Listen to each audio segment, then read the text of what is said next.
Hello all. इस lecture में हम लोग करेंगे डैम्प्ड हार्मोनिक ऑसिलेटर के सॉल्यूशन के बारे में। तो डैम्प्ड हार्मोनिक ऑसिलेटर जो होता है उसका जो सॉल्यूशन आता है डिस्प्लेसमेंट का या डिफरेंशियल इक्वेशन का जो सॉल्यूशन आता है उसके लिए दो कंडीशन हम डिस्कस करेंगे। एक कंडीशन होगा जब डैम्पिंग जो है वो क्या है, बहुत ज़्यादा है। डैम्पिंग यानी ये जो बी है आपके पास, बी जो है वो क्या है वो भी हम बता रहे हैं, बट बी जो है उसकी वैल्यू बहुत ज़्यादा है, यानी डैम्पिंग मीडियम की बहुत ज़्यादा है। तो उस केस में सॉल्यूशन का बिहेवियर क्या होगा।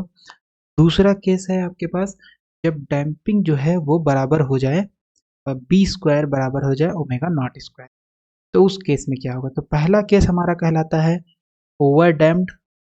ठीक है, ओवर डैम्प्ड केस, जिसमें कि ओवर डैम्प्ड में क्या होता है कि बी स्क्वायर यानी damping coefficient per unit mass, ये जो है टर्म, इसका जो वैल्यू होता है वो बहुत ज़्यादा होता है, तो इसको बोलते हैं ओवर डैम्प केस। और एक हमारे पास होता है critical damped case. Critical damped में क्या होगा कि जो बी का मान होगा वो आपके पास क्या हो जाएगा, बराबर हो जाएगा ओमेगा नॉट के। तो इसमें केवल हम दो ही केस डिस्कस करेंगे इस लेक्चर में। इसके बाद वाले लेक्चर में हम लोग डिस्कस करेंगे जब बी आपका लेस देन ओमेगा नॉट हो, तो उसमें बहुत इंटरेस्टिंग सोल्यूशन मिलता है, वो हम बाद में करेंगे। बट ये हमारे पास है b square is greater than omega naught और बी स्क्वायर बराबर ओमेगा नॉट। तो एक हो गया ओवर डैम्प्ड केस और एक हो गया क्रिटिकली डैम्प्ड केस। तो सबसे पहले अगर हम बात करें हमारे पास क्या होता है डैम्प्ड हार्मोनिक ऑसिलेटर, क्या सपोज ये आपके पास वर्टिकल एक्सिस हो गया और यहाँ से आपने पेंडुलम को लटका दिया। तो पेंडुलम क्या करेगा, मोशन करेगा। जब पेंडुलम मोशन करेगा, कोई एयर कुछ नहीं है यहाँ पे, तो पेंडुलम अपने आप इस तरीके से सिंपल हार्मोनिक मोशन करता रहेगा। लेकिन जैसे ही आप यहाँ पे एयर आ गया या पेंडुलम को हमने किसी लिक्विड में डिबो दिया, तो वो लिक्विड या एयर पेंडुलम के ऊपर एक फोर्स लगाएंगे। जो भी ऑसिलेटरी ऑब्जेक्ट है, इस केस में पेंडुलम है, इसके ऊपर एक फोर्स लगाएंगे यानी फ्रिक्शनल फोर्स लगाएंगे। और इस फ्रिक्शनल फोर्स को क्या बोलते हैं, रिटार्डेड फोर्स। ठीक है, तो एक तो पेंडुलम के पास खुद का जो है रिस्टोरिंग फोर्स वो कितना होगा, वो हो जाएगा माइनस के एक्स के कारण के एक्स। और एक हो जाएगा रिटार्डेड फोर्स, एफ रिटार्डेड कितना हो जाएगा, एफ रिटार्डेड हो जाएगा प्रोपोर्शनल होगा minus D x by d T के। और ये हो जाता है minus gamma d x by d T, है ना। यानी वेलोसिटी, अब ये क्या है बेसिकली, ये जो रेजिस्टेंस काम करेगा, मीडियम का रेजिस्टेंस या मीडियम का फ्रिक्शन जो इस पेंडुलम को रोकने का प्रयास करेगा, तो उसका जो इफेक्ट है वो कैसे होगा, वेलोसिटी को डिक्रीज करेगा। जो पार्टिकल की वेलोसिटी होगी उसको वो क्या करेगा, अपोज करेगा मीडियम। इसीलिए धीरे धीरे धीरे धीरे करके आपका पेंडुलम यहाँ पे रुक जाएगा। ठीक है, तो एफ रिस्टोरिंग हो गया और एफ रिटार्डेड हो गया। तो टोटल फोर्स पेंडुलम के ऊपर कितना लगा, minus k x minus gamma d x by d T. और ये एफ होता है आपका एम एक्स डबल डॉट, या एफ क्या होता है, मास इंटू एक्सेलरेशन। तो ये हो जाएगा मास एक्सेलरेशन क्या हो जाएगा, d two x upon d t square. और ये हो गया माइनस के एक्स के बराबर minus gamma d x by d t. ठीक है, तो इसको लिखा जा सकता है d two x upon d t square. तो इसको हम लिख सकते हैं बेसिकली स्टैंडर्ड नोटेशन में एक्स डबल डॉट और ये minus k x minus gamma d x by d t को लिखा जा सकता है एक्स डॉट। तो ये आपके पास आ जाएगा, इसको अगर हम सब एक साइड ला लें तो M X double dot plus gamma X dot plus K X is equal to zero, या X double dot plus gamma by M, X dot M से डिवाइड कर दिए plus K upon M, X is equal to zero. यह आ जाएगा X double dot plus इस coefficient को मान लेते हैं टू बी प्लस इसको, ये हमारे पास क्या है, ओमेगा नॉट स्क्वायर। ठीक है, omega naught square natural frequency oscillator की, जब मीडियम में कुछ भी प्रेजेंट नहीं है, ना एयर है ना लिक्विड, कुछ नहीं है, तो उस टाइम पे जो ये ऑसिलेटर ऑसिलेट करेगा किस एंगुलर फ्रीक्वेंसी से, ओमेगा नॉट से। ठीक है, so X double dot two B X dot plus omega naught square X is equal to zero. ये जो डिफरेंशियल इक्वेशन है, सेकेंड ऑर्डर डिफरेंशियल इक्वेशन, यही क्या है, आपका डैम्प्ड हार्मोनिक ऑसिलेटर का डिफरेंशियल इक्वेशन। तो इसका सोल्यूशन क्या होता है, इसका सोल्यूशन हमें पता है, x बराबर X zero by two E to the power minus B T bracket में E to the power alpha T plus E to the power minus alpha T plus B upon alpha, sorry, bracket में e to the power alpha T minus e to the power minus alpha T. ये solution आता है इस differential equation. ठीक है, ये हमने detail में कर रखा है लास्ट लेक्चर में, तो ये आता है। ओके, तो इसको हम कैसे कर सकते हैं? तो बेसिकली हमें दो कंडीशन इसी इक्वेशन को, ये जो x की वैल्यू है इसको दो केसेस में स्टडी करना है। पहला केस क्या है? हाँ, इसमें देखो एक टर्म हमारे पास आ रहा है x0, यहाँ पे तो x0 है नहीं डिफरेंशियल इक्वेशन में। डिफरेंशियल इक्वेशन में केवल क्या है? b है और ओमेगा है।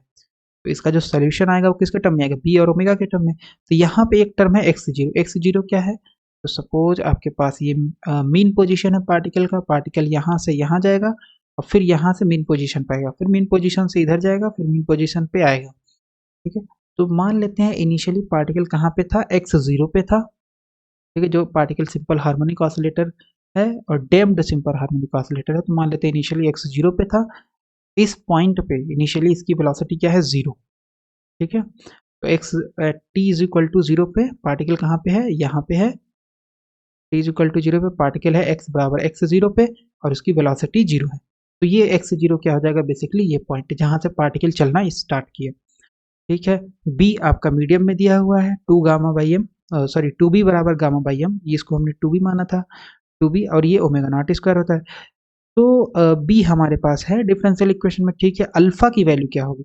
अल्फा जो है आपका, जो यहाँ पे है वो है under root b square minus omega naught square. ये चीज़ है आपका अल्फा। ठीक है, तो अब सारी चीज़ें पता चल गई। तो इस इक्वेशन में जो x का वैल्यू है, इस डिफरेंशियल इक्वेशन का सोल्यूशन है, इसमें सब कुछ हमें पता होगा। तो इसी x की वैल्यू हमें निकालनी है दो केस में। एक केस हमारे पास जब बी स्क्वायर बड़ा हो ओमेगा नॉट स्क्वायर से, और दूसरा केस है बी स्क्वायर बराबर हो ओमेगा नॉट स्क्वायर के। तो इन दोनों केसेस में हमें x की वैल्यू निकालनी है। ओके, तो सबसे पहला केस हम डिस्कस कर लेते हैं जब b का वैल्यू बड़ा हो ओमेगा नॉट से। तो बी स्क्वायर अगर ओमेगा नॉट स्क्वायर से बड़ा है तो इसका मतलब क्या हुआ?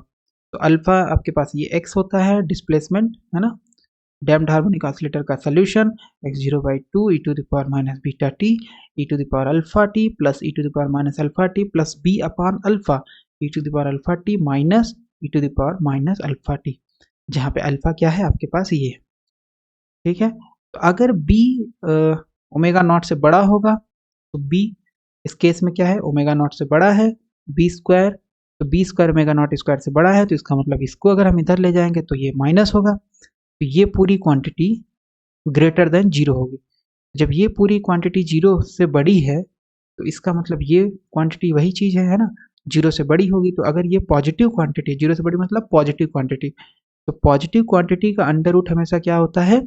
रियल होता है। तो इसलिए अल्फा की वैल्यू क्या आ जाएगी? रियल आ जाएगी। तो इस केस में जब बी स्क्वायर आपका ओमेगा नॉट स्क्वायर से बड़ा होगा, उस केस में अल्फा की वैल्यू क्या होगी? रियल होगी। जब अल्फा की वैल्यू रियल होगी तो इसका मतलब है x decreases from its initial position x0 and it tends to 0 when t goes to infinity. In this case no oscillation occurs. इसका मतलब क्या हुआ? इसका मतलब ये हुआ कि अगर हम ध्यान से देखें यहाँ पे तो e to the power alpha t है और e to the power minus alpha t है। ठीक है, b by alpha e to the power alpha t और e to the power minus alpha t. अब क्योंकि अल्फा जो है वो आपका क्या है? रियल है। जब अल्फा रियल है तो आपको पता है यहाँ पे b ये पूरी क्वांटिटी रियल होगी, ऊपर से ये डिक्रीज भी कर रहा है, e to the power minus alpha t है ना, तो ये पूरी क्वांटिटी रियल होगी। बट b का मान क्या है? बहुत बड़ा है। b, ये जो b है ये क्या है? बहुत बड़ा है। तो x0 इनिशियल वैल्यू थी, x0 में क्या हो रहा है? e to the power exponential to the power minus beta T से, sorry e to the power minus bt से मल्टीप्लाई हो रहा है। इसका मतलब है कि ये पूरी क्वांटिटी x0 से बहुत छोटी, एक्सपोनेंशियल से अगर डिवाइड कर दो किसी क्वांटिटी में तो बहुत छोटी होती है ना। एक तो b बड़ा है और एक उसका एक्सपोनेंशियल बड़ा है, फिर ये मल्टीप्लाई हो रहा है, तो बेसिकली ये डिवाइड हो रहा है x0 में इतने से। तो इसका मतलब है कि जब आपके पास डैम्पिंग बहुत ज़्यादा होगी तो पार्टिकल ऑसिलेट नहीं करेगा, पार्टिकल एक पोजीशन से चलेगा दूसरे पोजीशन पे आके रुक जाएगा। तो वो कौन सा पोजीशन होगा? दूसरा मीन पोजीशन। ठीक है, तो वही चीज़ है, tends to 0 when t goes to infinity, तो पार्टिकल आकर रुक जाएगा, कोई भी ऑसिलेशन अकर नहीं होगा। तो ओवर डैम्प्ड केस में जो पार्टिकल का ऑसिलेशन इनिशियली x है, इनिशियली x0 है पार्टिकल का ऑसिलेशन, तो वो क्या करेगा? धीरे धीरे कि धीरे से नहीं आएगा, वो एकदम एक्स डिस्प्लेसमेंट उसका क्या हो जाएगा, एकदम ज़ीरो हो जाएगा। तो इसको अगर हम रियल लाइफ में समझें तो कैसे होगा, तो सपोज़ आपके पास क्या है, ये हॉरिजॉन्टल एक्सिस हो गई, ये वर्टिकल एक्सिस हो गई, ठीक है, और यहाँ पे आपने क्या किया, पेंडुलम लटका दिया।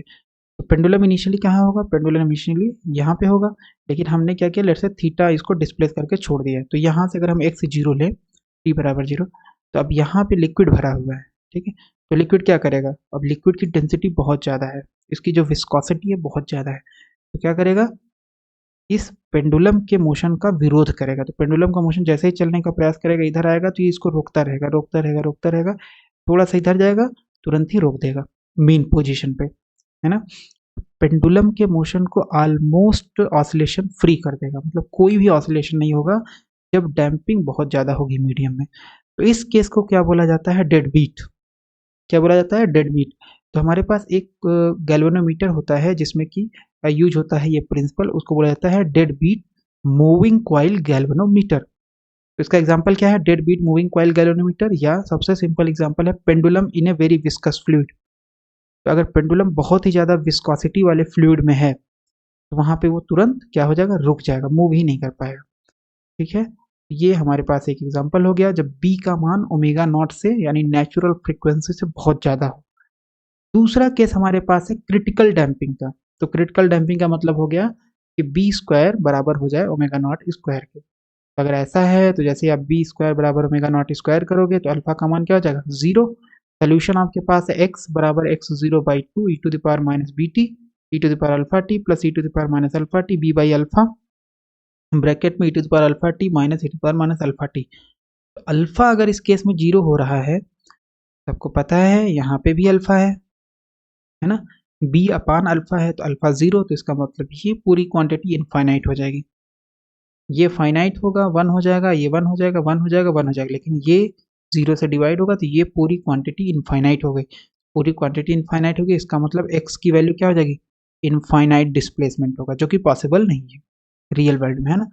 इसलिए हम ये जो बी स्क्वायर बराबर ओमेगा नॉट स्क्वायर के है, तो हम बी स्क्वायर को क्या करते हैं, थोड़ा सा बड़ा ले लेते हैं ओमेगा नॉट स्क्वायर से, कोई दिक्कत नहीं, हल्का सा एकदम एकदम थोड़ा सा बड़ा लेते हैं, कि वो जो वैल्यूज आप जितनी बड़ी लोगे वो जस्ट जीरो के बराबर होगी, 0.0000001 के आसपास, ऐसा कुछ वैल्यू, है ना।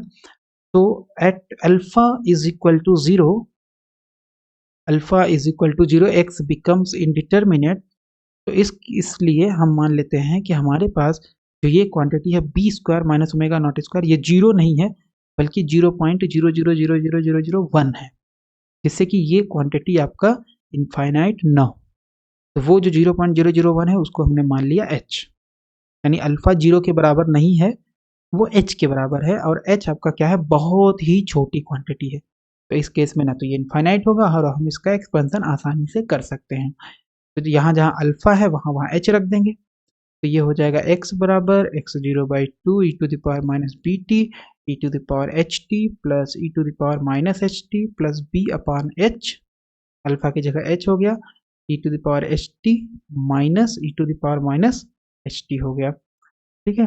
अब क्योंकि h की वैल्यू बहुत छोटी है तो आपको पता है, क्या पता है कि हमें सबसे पहले e to the power x का एक्सपेंशन पता होना चाहिए इसके लिए। तो e to the power x, क्योंकि यहाँ पे हर जगह वही यूज हो रहा है, e to the power alpha t E to the power minus alpha T, तो e to the power x का एक्सपेंशन होता है one plus x square upon two factorial plus and so on x cube upon three factorial x four upon four factorial and so one.